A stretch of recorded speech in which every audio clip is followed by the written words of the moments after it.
तो आज हम करेंगे एक बड़ी इम्पोर्टेंट प्रॉपर्टी है divergence of phi A is equal to phi divergence of A plus A dot gradient of phi. ये सवाल फिजिक्स के अंदर बहुत बार आगे डायरेक्ट यूज होता है। तो इसका सोल्यूशन देखिए कि let A is equal to A X I plus A Y J plus A Z K be any vector field. Then divergence of phi A, जो इसकी डेफिनेशन है डाइवर्जेंस की, उसके according I del by del x plus Z del by del Y plus K del by del Z dot product with. अब phi A को यदि multiply करोगे तो ये टर्म्स आएंगी phi A X I cap plus phi A Y J cap plus phi A Z के cap. अब ये बीच में क्योंकि डॉट प्रोडक्ट है इसलिए आई डॉट आई वन होगा, जे डॉट जे वन होगा, के डॉट के वन होगा। तो जो टर्म्स सर्वाइव करेंगी वो हैं del by del X of phi A X, और इसी तरह से del by del Y of phi A Y, और del by del Z of phi A Z. अब दो दो के मल्टीप्लिकेशंस हैं, यदि आप इनका डेरिवेटिव करें पार्शियल डेरिवेटिव तो phi del A x by del x plus A X del phi by del x plus इसी तरह से दूसरी दोनों टर्म्स और तीसरी जो टर्म्स हैं उनका भी डेरिवेटिव इस तरह से लिखा जाएगा। अब आप ऐसा कीजिए कि जो जहाँ फाई पहले आ रहा है, जिन टर्म्स के पहले फाई आ रहा है, यदि आप उनको इकट्ठा करें, जैसे फाई आ रहा है इस टर्म के अंदर, इस टर्म के अंदर और एक लास्ट टर्म के अंदर, ये वाली टर्म, इनको इकट्ठा कर दें और बाकी टर्म्स को अलग कर लें, तो जो आपके पास होगा वो phi del A x by del x plus del A y by del Y plus del A z by del z plus जो रिमेनिंग तीनों टर्म्स हैं वो वाली।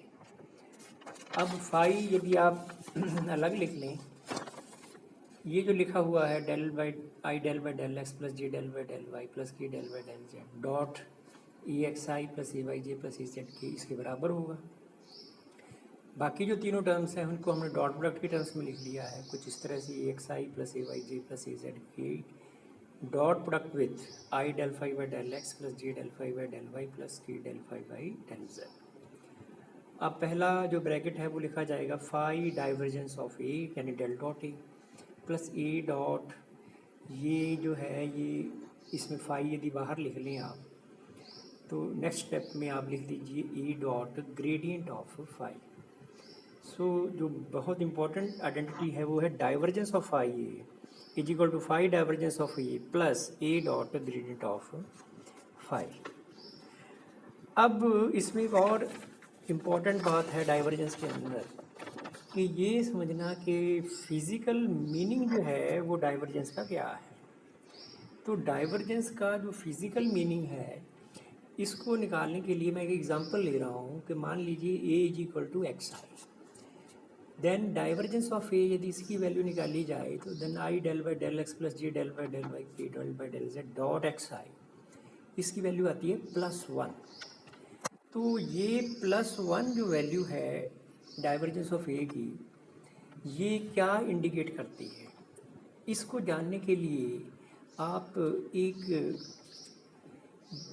डायग्राम है, ये यहाँ पर आप देख रहे हैं, ये कोऑर्डिनेट सिस्टम है एक्स वाई जेड। इस कोऑर्डिनेट सिस्टम के अंदर हम लिख रहे हैं vector A is equal to X I cap की value. A is equal to X I cap जो है वेक्टर फील्ड है बेसिकली, इसका वैल्यू जो है इस वेक्टर का वो अलग अलग एक्स की वैल्यू पर अलग अलग है। तो अब आप देखिए कि एक्स इज इक्वल टू 0 पर ये वेक्टर 0 है, लेकिन x is equal to 1, x is equal to 1 basically एक प्लेन है, तो उस प्लेन पर इसकी वैल्यू जो है वो आई कैप है। तो यहाँ पर आप देखिए कि इस प्लेन पर जो ये प्लेन है बेसिकली, इस प्लेन पर इसकी वैल्यू आई कैप है। फिर x इज इक्वल टू 2 पर इसकी वैल्यू होगी 2 आई कैप, फिर 3 पे 3 आई कैप, और जैसे जैसे आप यहाँ से इधर को जाएंगे इसकी वैल्यू जो है वो बढ़ रही है।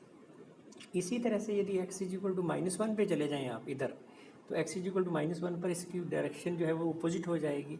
फिर -2 पे चले जाएँ या -3 पे चले जाएँ तो वैल्यू इसकी उसी के अकॉर्डिंग बढ़ेगी, लेकिन रिवर्स डायरेक्शन के अंदर।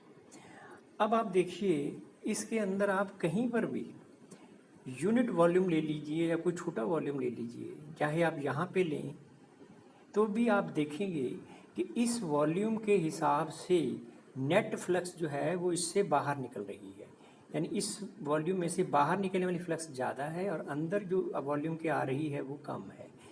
तो इसका मतलब ये है कि डाइवर्जेंस यदि किसी वेक्टर का पॉजिटिव है, इसका मतलब है कि जो नेट फ्लक्स है वो उस वॉल्यूम से बाहर निकल रही है।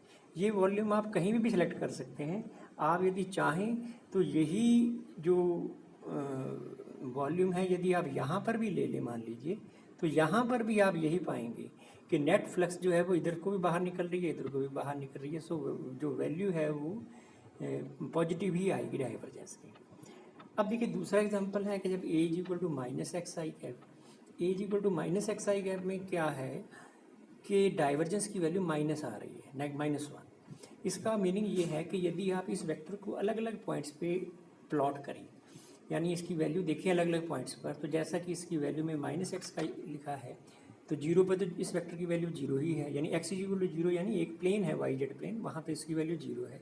लेकिन एक्स इज इक्वल टू 1 पे इसकी वैल्यू है माइनस आई, तो यहाँ पे इसकी डायरेक्शन माइनस आई है जो दिखा रखी है यहाँ पर। और -2 पर जो इसकी वैल्यू है, एक्स इज इक्वल टू 2 पे वैल्यू है -2, ये कि आप देखिए यहाँ पे 3 पे -3 और इसी तरह से आगे।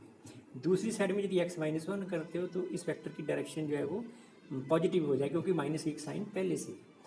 अब यदि आप इसके अंदर कहीं पर भी वॉल्यूम ले लेंगे, कहीं पर भी कोई वॉल्यूम लेंगे, तो आप ये पाएंगे कि हर साइड से इसमें फ्लक्स जो है वो अंदर आ रही है। या यदि आप वॉल्यूम यहाँ पे लेते हैं सपोज इस जगह पर, तो भी आप यही पाएंगे कि जो नेट फ्लक्स है, नेट फ्लक्स जो इसके अंदर आ रही है that is from inside to outside, यानी अंदर से बाहर फ्लक्स जो है, सॉरी, इसमें जो फ्लक्स है अंदर है वो ज़्यादा आ रही है और बाहर जो है वो कम जा रही है। तो यदि ऐसा केस है तो डाइवर्जेंस जो है वो नेगेटिव होगा। जैसे यहाँ लिखा गया है कि नेट फ्लक्स जो है वो इनवर्ड्स आ रही है, अंदर की ओर आ रही है, तो डाइवर्जेंस नेगेटिव होता है। और ऊपर वाले केस में ये है कि यदि नेट फ्लक्स बाहर को निकल रही है तो डाइवर्जेंस जो है वो पॉजिटिव होगा। यही डाइवर्जेंस का बेसिकली फिजिकल मीनिंग है। और तीसरा केस ये है कि यदि किसी वॉल्यूम के अंदर जितनी फ्लक्स अंदर आ रही है उतनी फ्लक्स बाहर जा रही है, तो उस केस में उसका डाइवर्जेंस जो है वो ज़ीरो होगा। ये होगा यदि वेक्टर मान लीजिए कोई कांस्टेंट हो, उस केस में भी ये वैल्यू ज़ीरो होगी। और इसके अलावा यदि कोई और ऐसा वेक्टर हो जिसमें वेरिएशन ना आए, तो हो सकता है वहाँ पर भी जो वैल्यू है डाइवर्जेंस की वो आपकी ज़ीरो आ जाए।